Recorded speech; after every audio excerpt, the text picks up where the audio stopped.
Bonjour, alors aujourd'hui, on va voir que tout corps peut être plongé dans un corps algébriquement clos. C'est une preuve qu'on fait en master, en général, dans un cours d'algèbre. En master 1, normalement, les masterisés en maths doivent l'avoir vu une fois.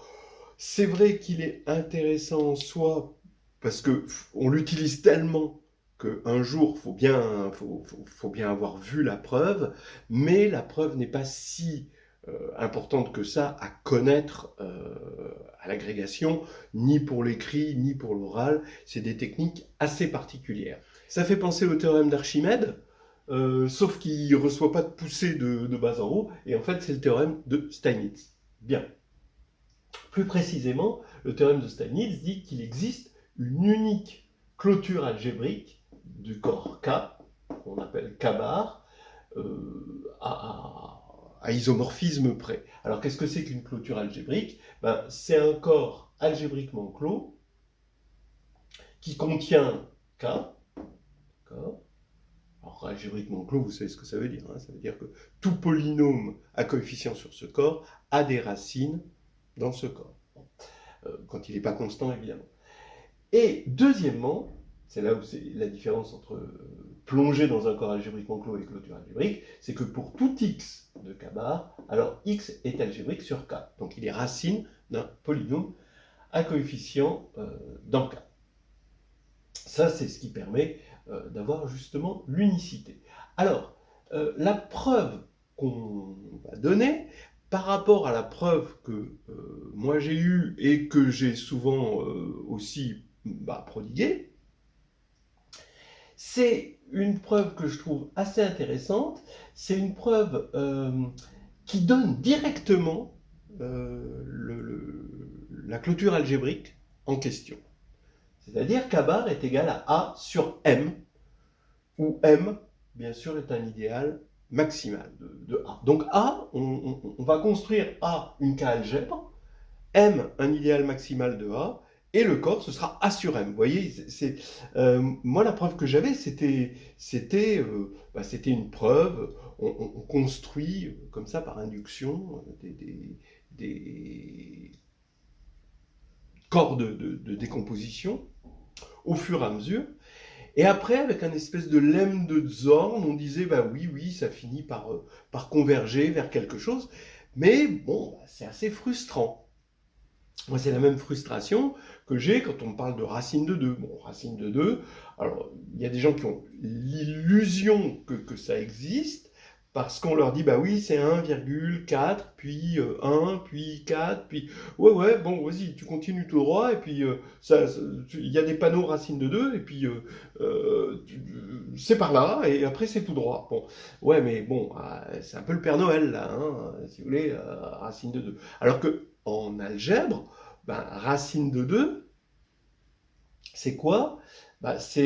On regarde Q de x, là, notre polynôme sur le corps Q, et on regarde x2 moins 2, qui est irréductible sur Q, et on quotiente. Donc on va avoir évidemment un idéal maximal. Et donc, ce qu'on obtient, c'est un corps. Et dans ce corps, racine de 2, ça va être x bar, quoi. Ça va être la classe de x modulo x2 moins 2. Bon, là au moins, on a quelque chose de solide. C'est pas juste une promesse d'y arriver. Alors, la preuve que je vais vous présenter, c'est une preuve de Zorn que j'ai lue dans un article de Keith Conrad. Donc, il fait des tas de choses, Keith Conrad. Je vous conseille de regarder sa page, elle est merveilleuse. Et bon, il dit que c'est une légère adaptation, modernisation de la preuve de départ de Zorn, de l'article en plus de Zorn, où il a dû, pour cela, créer le lemme de Zorn. Je vous rappelle comme ça que si M est un idéal maximal de A, ça veut dire qu'il n'y a pas d'idéal au-dessus, à part évidemment A. Mais A, il est hors concours, parce qu'il contient l'unité. Bon. Donc M, lui, ne contient pas l'unité par définition. Et si M est un idéal de A, A sur M est forcément un corps. Je vous rappelle quand même la preuve. A priori, A sur M est un anneau, mais il faut montrer que tout élément non nul de A sur M est inversible. Donc on prend x bar non nul, ça veut dire que x, quand on le relève dans A, n'est pas dans M, ce qui veut dire que x et M, l'idéal engendré par x et M, donc l'ensemble des yx plus petit m dans M, qui est un idéal, il va être strictement plus grand que M, donc forcément comme M était un idéal maximal, ce sera A, et comme c'est A, il contient 1, parce que A est un anneau unitaire, donc 1 peut s'écrire yx plus petit m, avec petit m dans grand M. Et ici, quand on passe au quotient, ça fait y bar, x bar est égal à 1, et on a trouvé un inverse. Donc c'était important de préciser, c'était la précision 0. Je vais donner d'autres précisions.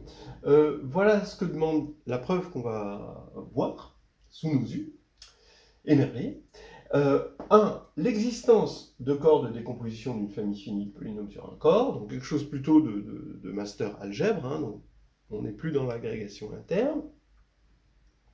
C'est-à-dire que quand vous avez un corps, vous avez des polynômes sur un corps, vous pouvez toujours, une famille finie de polynômes, famille finie c'est important, vous pouvez toujours aller chercher des racines dans un corps de décomposition, qui, ce sont des corps de rupture à répétition, en quelque sorte.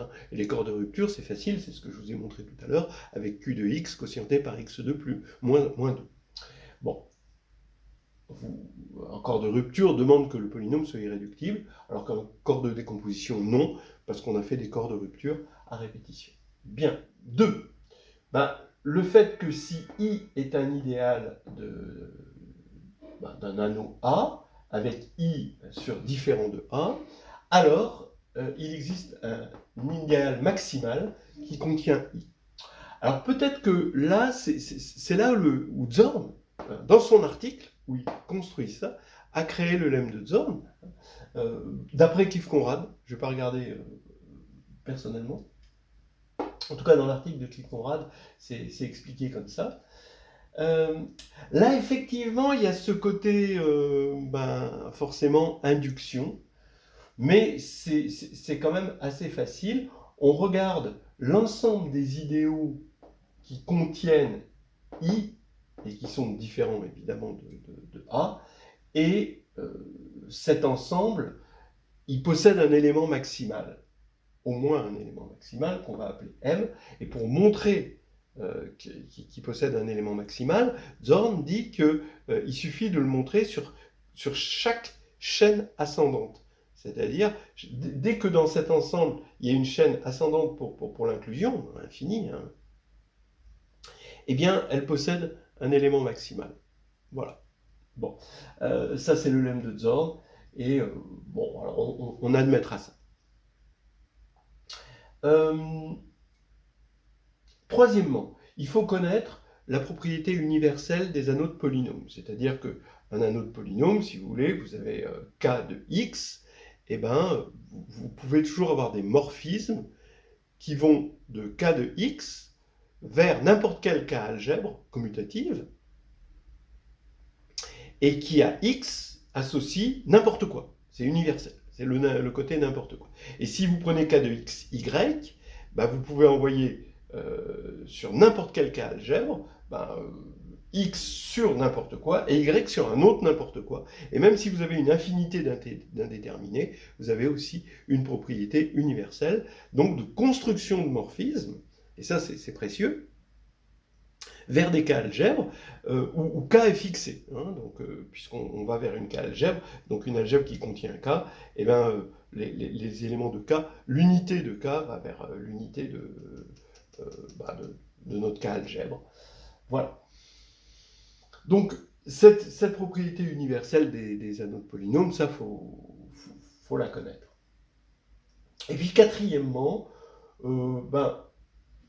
il y a ce qu'on appelle les éléments algébriques sur K, donc je vous ai dit, ils sont racines de polynômes à coefficient dans K, et si vous avez, non nul évidemment, et si vous avez une combinaison algébrique d'éléments algébriques sur K, donc une K combinaison avec des additions, des multiplications, hein, d'éléments algébriques, ben ça reste algébrique sur K. Voilà. Bon, ça, c'est des choses qu'on a vues normalement dans un cours de master en mathématiques fondamentales. Voilà. Maintenant, ça y est, on va pouvoir attaquer la preuve. Faire d'abord la construction de A et faire la construction de M. Allons-y. Donc, on va appeler U l'ensemble des polynômes sur K de X, F unitaire, non constant. Voilà. Et pour tout F de U, on va considérer les indéterminés X indice F1, X indice F dF. Donc il y a dF indéterminé ici, où dF c'est le degré de F. Alors, bon, on va regarder A, l'anneau de polynôme, A indéterminé XFI, où F parcourt U et I, y compris entre 1 et dF. Alors peut-être que pour vous, hein, je ne sais pas, c'est le plus gros anneau de polynôme que vous avez jamais vu de votre vie, si ce n'est le plus gros anneau tout court que vous avez jamais vu. Voilà. Mais bon, il faut ce qu'il faut, hein, pour une clôture algébrique, un truc une maman poule qui materne tout ça. Hein. C'est une grosse poule. Alors allons-y, maintenant on va construire l'idéal M. D'abord, on va construire l'idéal I. Comment on va le construire? Alors dans A de Y, donc Y c'est une nouvelle indéterminée qui n'a rien à voir avec celle-là. Je vais regarder, donc c'est un anneau de polynôme sur A, bah, tiens, il est encore plus grand que A, vous voyez. Je vais regarder le polynôme à coefficient dans A, F de Y moins, donc F je le vois comme polynôme, mais d'indéterminé Y, hein, moins le produit des Y moins X indice FI, donc les indéterminés ici. Alors on va prendre pour I l'idéal de A engendré par les coefficients de ce polynôme dans A de Y. Voilà. Pour tout F. Voilà. Donc bon, l'anneau il est énorme, mais l'idéal il est énorme aussi. Hein, à bon chat, bon rat. Et j'affirme, on va en avoir besoin ici, que I est différent de A pour pouvoir le plonger dans un idéal maximal. Alors, regardez, supposons par l'absurde que I soit égal à A, alors on pourrait écrire, bon, qu'est-ce que c'est que I? Bah, c'est l'ensemble des combinaisons A linéaires, en quelque sorte, des coefficients de ce polynôme, de ce grand polynôme-là. Donc, si I est égal à A, alors 1 serait dans I, c'est-à-dire que 1 pourrait s'écrire comme somme de alpha F CFK, où CFK c'est un des coefficients pour certains F, et alpha F dans A. F, évidemment, comme cette somme est finie, hein, bah oui, l'engendrement ne demande que des sommes finies, ça voudrait dire qu'il y a un nombre fini, ici, de polynômes. Donc on n'est que dans une partie finie U0 de U. Et bien sûr, ici, bah, chaque polynôme possède un nombre fini de coefficients, et là, on va avoir un nombre fini de coefficients possibles. C'est le sens de cet indice K que j'ai rajouté. Alors, maintenant, donc, je vais pouvoir construire, puisqu'il y a un nombre fini, un corps de décomposition des F juste dans U0. Et je vais appeler, donc ça veut dire que F, maintenant, va se décomposer, hein, les polynômes unitaires F vont se décomposer dans L, et R, F, I, c'est les racines de F avec multiplicité pour I de 1 jusqu'au degré de F. Maintenant, je vais construire un morphisme phi de A dans ce corps de décomposition. Un morphisme de K algèbre, en quelque sorte. Hein. Alors, c'est là que je vais utiliser la propriété universelle des anneaux de polynômes. Je vais envoyer, donc sur K, c'est un morphisme de K algèbre, c'est-à-dire que K est envoyé sur K, c'est l'identité sur K. Les X, F, I, ici, je peux les envoyer sur ce que je veux, d'accord? C'est ça la propriété universelle. eh ben, je vais les envoyer sur RFI. Voilà. F parcourant U0 et I allant de 1 jusqu'à DFK. Et si F n'est pas dans U0, alors j'envoie X FI vers 0, systématiquement. À partir de ce morphisme de K-algèbre, donc je sais qu'il existe par propriété universelle, je construis phi tilde, A de Y dans L de Y, à A, ça va prolonger phi, mais Y, je l'envoie vers Y. Donc c'est un polynôme où on change juste les coefficients. Il est évident que c'est un morphisme d'un autre polynôme. Et je remarque la chose suivante, je vais calculer phi tilde de ce polynôme-là. Eh bien, c'est quoi? C'est f, il a un coefficient dans k. Donc k, lui, il n'a pas bougé. Donc phi, il ne fait rien bouger. Hein, les lignes ne bougent pas. On a toujours f de y. Et ici, j'ai mon x fi pour tout f dans U0 qui va être envoyé vers RFI. Et par propriété de morphisme, on va avoir donc f de y moins le produit des y moins RFI. Mais dans L de y, eh bien, ça, c'est égal à ça, puisque f se décompose. C'est ce qu'on avait dit. Hein, on est dans le corps de décomposition. Donc ici, ça fait 0. Voilà. Donc, ce polynôme-là est envoyé par phi tilde vers ce polynôme-là. Mais comme un polynôme est uniquement déterminé par ses coefficients de façon unique, eh bien, ça veut dire que tous les coefficients, par phi, vont, eux, vers 0.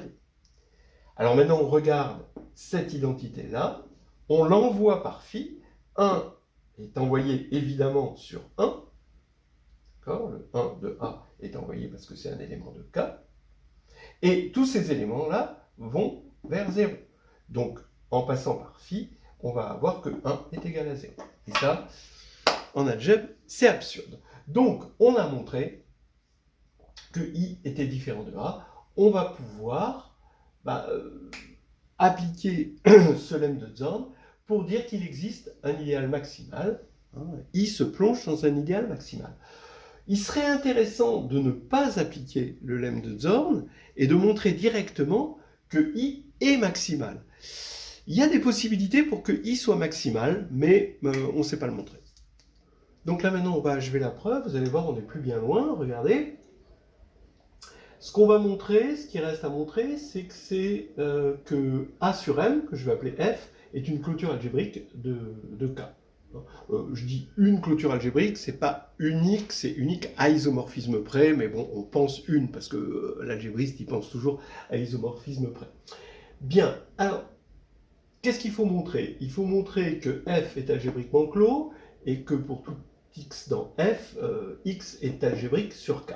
En fait, et c'est là où la preuve est quand même intéressante pour un agrégatif à l'externe, je dirais, c'est que c'est intéressant de voir la stratégie. Il y a une stratégie qu'il faut noter. Il vaut mieux d'abord montrer 2 et ensuite 1.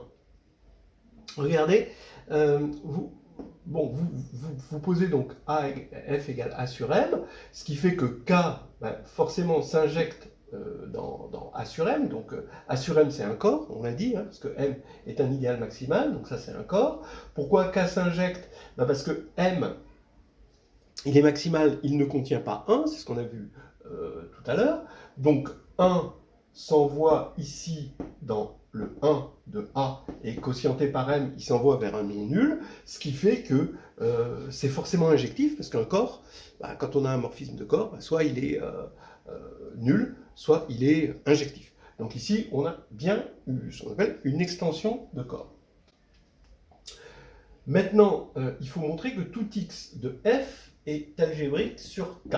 Alors, comme par construction, M contient I, et il est maximal, hein, sans être égal à A, ça veut dire en particulier que, quel que soit petit f dans U, ce polynôme, dans M de Y, va être nul. D'accord? Donc le polynôme, ici, dans M de Y. Ce qui veut dire que dans F de Y, quand on va quotienter par M, ce polynôme est nul, modulo M. Donc ici, on va avoir F de Y qui se décompose en y moins xfi bar. Bar voulant dire évidemment modulo m. Donc qu'est-ce que ça veut dire? Ça veut dire que cet élément-là, c'est une racine de f, et donc qu'il est algébrique sur K, puisque f, on l'avait pris évidemment quelconque dans K de x, dans K de y. Donc ça veut dire que tous les générateurs sont algébriques sur K, et petit x, qui est combinaison algébrique hein, d'éléments algébriques, puisque sur K, il est combinaison de ces éléments-là, par addition, multiplication, combinaison linéaire, eh bien, ça veut dire que x est algébrique sur K d'après le point 4, hein, qu'on est censé savoir, que j'ai déjà fait, par exemple, avec le résultant. Donc voilà, on a montré le point 2, maintenant on va montrer que f est algébriquement clos. C'est assez intéressant de voir comment on fait ça. On prend pi, un polynôme de f de x, et on va le choisir irréductible sur f. Pour montrer que f est algébriquement clos, qu'est-ce qu'il faut montrer? Il faut montrer que pi est de degré 1. Voilà. C'est ce qu'on va faire. On va regarder le corps de rupture, cette fois-ci, de pi hein, sur f, c'est-à-dire f de x, quotienté par pi. Comme pi est irréductible, c'est bien un corps. Et donc, en fait, je prends une racine, je suis en train de prendre une racine de pi dans une extension de f. Voilà, et je l'appelle alpha, c'est x bar. Bon, donc, regardez, j'ai k qui est inclus dans k des coefficients de pi. Je prends ici tous les coefficients de pi, qui sont dans f, par hypothèse, mais les éléments de f sont algébriques, donc ça c'est une extension algébrique, il y a un nombre fini d'éléments ici, donc ça c'est une extension algébrique, et de cette extension algébrique, je vais prendre l'extension par alpha de cette extension-là. Donc ça c'est algébrique, puisque alpha est algébrique sur ces coefficients-là. C'est une racine de l'élément irréductible pi. Et bien maintenant, qu'est-ce qu'il nous reste? Eh bien, il nous reste ici que alpha est algébrique sur K, parce que la dimension de lui sur lui est finie par le théorème de la base télescopique. Ok, alpha est algébrique sur K. Maintenant, ça veut dire que il existe un élément de K de Y qui annule alpha, puisqu'il est algébrique sur K, ça veut dire que c'est ça la définition d'être algébrique. Et bien sûr, comme f est dans K de Y, il appartient à f de Y, et comme pi c'est le polynôme minimal, parce qu'il est irréductible, le polynôme minimal de alpha, eh bien on va avoir pi qui divise f. Voilà, pi divise f. Donc maintenant, comme tout polynôme de K de Y est scindé sur f, et que pi le divise, pi est scindé sur f. Comme pi est scindé sur f et qu'il est irréductible, eh bien ça veut dire que son degré c'est 1. C'est ça qu'on voulait démontrer. Voilà. En gros, ce qu'on apprend dans cette histoire, c'est qu'il vaut mieux commencer par ça et ça. C'est-à-dire, si on arrive à montrer que tout élément d'une extension f est algébrique sur K, alors, pour montrer que f est algébriquement clos, il suffit de montrer que tout polynôme à coefficient dans K est scindé sur f. Et vous voyez ici que c'est quand même une preuve qu'il est bon de retenir. Voilà. Et là, oui, c'est intéressant de voir Zorn en action, Zorn à son origine. Et c'est intéressant aussi de regarder la page de Keith Conrad, qui est un menu des plaisirs, là aussi, extraordinaire. Voilà, on va s'arrêter là.